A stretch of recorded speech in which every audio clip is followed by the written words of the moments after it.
कहां तो Donald Trump Iran में सत्ता परिवर्तन करने निकले थे और कहां वॉशिंगटन डीसी में सत्ता परिवर्तन होता दिख रहा है। ट्रंप अपनी ही सेना के शीर्ष अधिकारियों को बर्खास्त करने लगे, जिसने चीन के शी जिनपिंग की याद दिला दी। अमेरिकी सेना में होने लगे सत्ता परिवर्तन पर विशेषज्ञों की राय है कि जल्द ही और भी अधिकारियों को हटाया जा सकता है। और सवाल है कि ट्रंप अपने सैन्य अफसरों को हटा क्यों रहे हैं और अगला नंबर किसका है।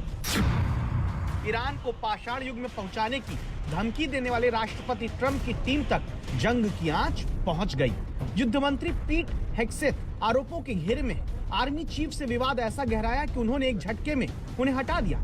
ट्रंप ने अमेरिका के अटॉर्नी जनरल को भी हटा दिया। आर्मी सेक्रेटरी डिस्कॉल भी हटाए जा सकते हैं। FBI चीफ काश पटेल की कुर्सी जाने की खबरें, वहीं लेबर सेक्रेटरी भी इस्तीफा दे सकती है। दावा है कि ट्रंप तुलसी गबार्ड को बदलने की भी सोच रहे हैं। वो इस बात से नाराज बताए जाते हैं कि गबार्ड ने ऐसे पूर्व अधिकारी का बचाव किया जो ईरान युद्ध को लेकर उनसे असहमत था। लेकिन सबसे बड़ा सवाल अमेरिकी सेना के chief of staff general Randy George को लेकर है, जिन्हें तुरंत रिटायर होने का आदेश दे दिया गया।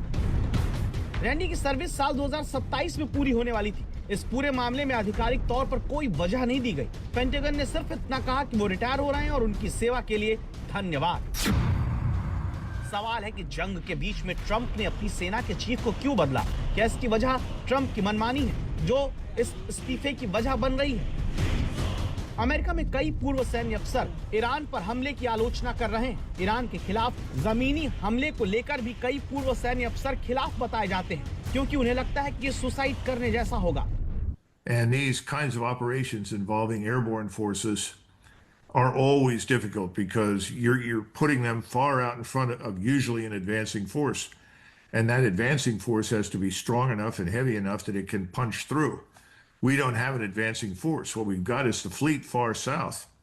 I mean, if the Iranians are as bankrupt and weak as the president was trying to argue, why is the Navy parked hundreds of miles away?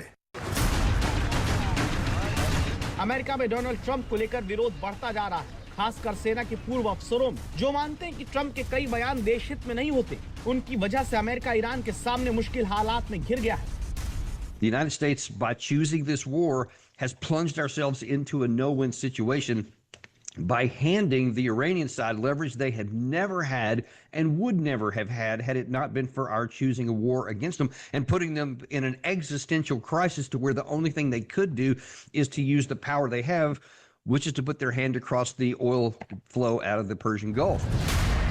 तो क्या ट्रंप सरकार में ऐसे लोगों को हटाया जा रहा है जो ट्रंप को सच बताने की जरूरत कर रहे हैं और ट्रंप को सच पसंद नहीं आ रहा? क्योंकि पहले से ही कहा जा रहा था कि अमेरिकी रक्षा मंत्री पीट हेग्सेथ अमेरिकी सेना के शीर्ष अधिकारियों को निशाना बना रहे हैं। इसकी बड़ी वजह रैंडी जॉर्ज जैसे अफसरों का होना है, जिन्हें पिछली सरकार ने नियुक्त किया था। नई सरकार अक्सर अपने भरोसे के लोगों को लाना चाहती है, इसलिए पुराने अधिकारियों को हटाया जाता है।